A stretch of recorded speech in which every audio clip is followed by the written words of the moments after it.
Morning बच्चों, आज अपन ये लास्ट टॉपिक पढ़ रहे हैं इस चैप्टर का, हाइड्रोजन बॉन्डिंग। ठीक है, हाइड्रोजन बॉन्डिंग के बारे में पढ़ने से पहले मैं आपको एक एग्जांपल देती हूँ। फॉर एग्जांपल, एक मॉलिक्यूल है, हाइड्रोजन के साथ में कोई एटम बॉन्ड बनाता है और वो मॉलिक्यूल बना Ha।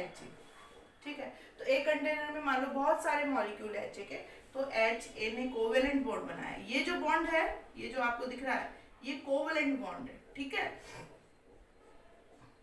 और यहाँ ये हाइड्रोजन है और ये जो है वो इलेक्ट्रोनेगेटिव एटम है, जिसकी टेंडेंसी इलेक्ट्रॉन को अपनी साइड शेयर कर, अपनी साइड अट्रैक्ट करने की।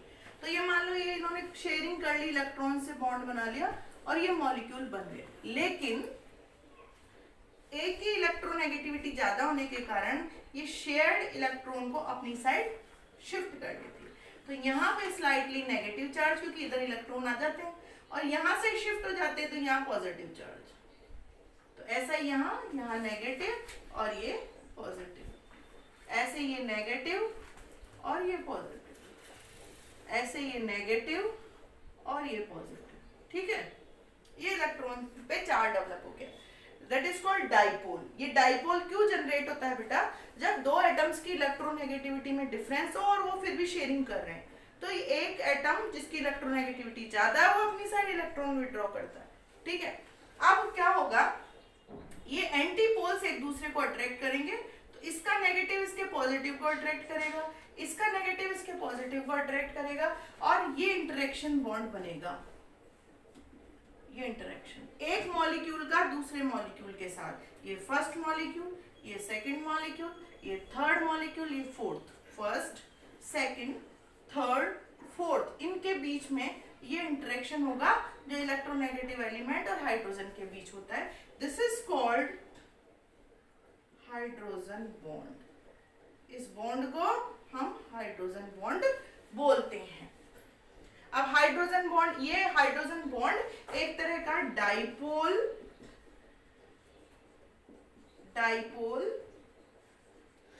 इंटरेक्शन है और कुछ नहीं है। डाइपोल इंटरेक्शन कैसे? देखो, दो पोल्स के बीच में इंटरेक्शन दिख रहा है आपको, नेगेटिव पॉजिटिव नेगेटिव पॉजिटिव, तो इन डाइपोल इंटरेक्शन है। लेकिन इसको एक नया नाम दे दिया, हाइड्रोजन बॉन्ड। ये नाम अलग से दे दिया। क्यों दे दिया ये हाइड्रोजन बॉन्ड? देखो, हाइड्रोजन बॉन्ड जब बनता है तो उसके लिए कंडीशन है कि एक एटम हाइड्रोजन होना चाहिए और एक एटम इलेक्ट्रोनेगेटिव एलिमेंट होना चाहिए। तो ए यहाँ इलेक्ट्रोनेगेटिव एलिमेंट है और एच जो है यहाँ हाइड्रोजन है। तो इन दोनों के बीच जो बॉन्ड बनेगा that is hydrogen bond. Okay, तो ये हाइड्रोजन बॉन्ड है। और मैं फिर बोल दूं, हाइड्रोजन बॉन्ड को डॉटेड लाइन से इंडिकेट किया जाता है। तो जहां आपको डॉटेड लाइन दिख रही है वो हाइड्रोजन बॉन्ड। तो फिर बोल रही हूँ, हाइड्रोजन बॉन्ड और कोई स्पेशल बॉन्ड नहीं है, ये एक तरह का डाइपोल इंटरेक्शन है। लेकिन यहाँ डाइपोल इंटरेक्शन में शर्त ये है कि एक जो एटम है वो हाइड्रोजन है और दूसरा जो एटम है वो इलेक्ट्रोनेगेटिव एलिमेंट है। इन दोनों के बीच में जब इंटरेक्शन होता है तो उसे हम हाइड्रोजन बॉन्ड बोलते हैं। अब हाइड्रोजन बॉन्ड के टाइप की बात करें तो hydrogen bond are of two types. इसको तो मैं ड्रॉप कर देती हूँ।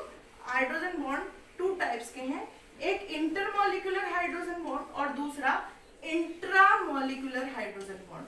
तो hydrogen bond are of two types. Number 1, intermolecular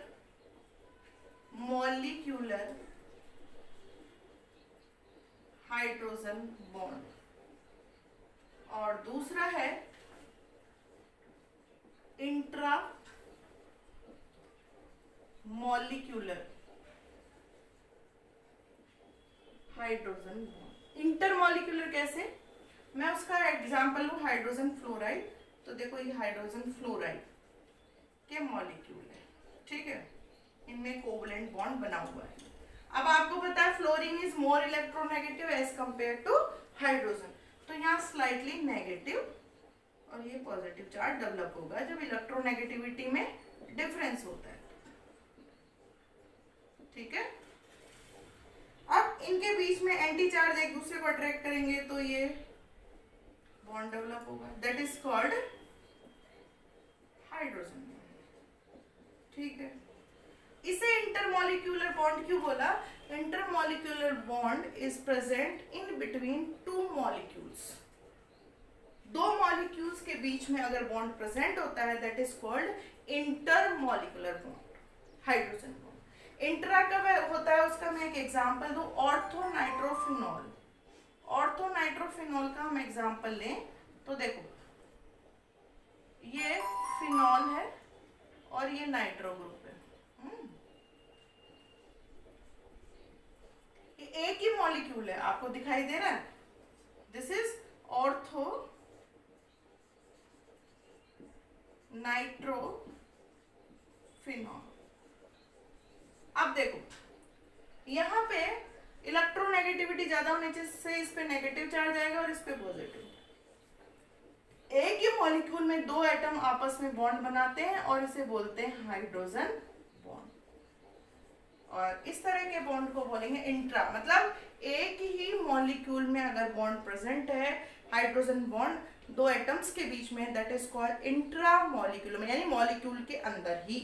यहाँ मॉलिक्यूल के अंदर नहीं है, दो मॉलिक्यूल के बीच में है, यहाँ एक ही मॉलिक्यूल के बीच में है, तो इसे इंट्रा और इसे इंटरमॉलिक्यूलर बॉन्ड बोलते हैं। ठीक है, अब आ जाओ हाइड्रोजन बॉन्ड का फिजिकल प्रॉपर्टी पे क्या फर्क पड़ता है। तो सुनना, अगर हाइड्रोजन बॉन्ड स्ट्रॉन्ग है, ठीक है, तो एक तो फर्स्ट तो आएगा आपके, अगर हाइड्रोजन बॉन्ड स्ट्रॉन्ग है तो फिजिकल स्टेट पे भी फर्क पड़ेगा। फिजिकल स्टेट, अगर स्ट्रॉन्ग बॉन्ड है तो सॉलिड होगा, अगर कम है तो लिक्विड होगा, और भी कम है तो गैसेस फॉर्म में रहेगा। ठीक है, तो फिजिकल स्टेट पे तो फर्क पड़ता ही पड़ता है। दूसरा boiling point and melting point. अगर हाइड्रोजन बॉन्ड स्ट्रॉन्ग है तो बॉइलिंग पॉइंट भी ज्यादा होगा और मेल्टिंग पॉइंट भी ज्यादा होगा, और हाइड्रोजन बॉन्ड वीक है तो बॉइलिंग पॉइंट कम होगा, मेल्टिंग पॉइंट भी कम होगा। तीसरा जो फर्क पड़ता है सॉल्युबिलिटी पे, हाइड्रोजन बॉन्ड वाले मॉलिक्यूल सॉल्युबिलिटी,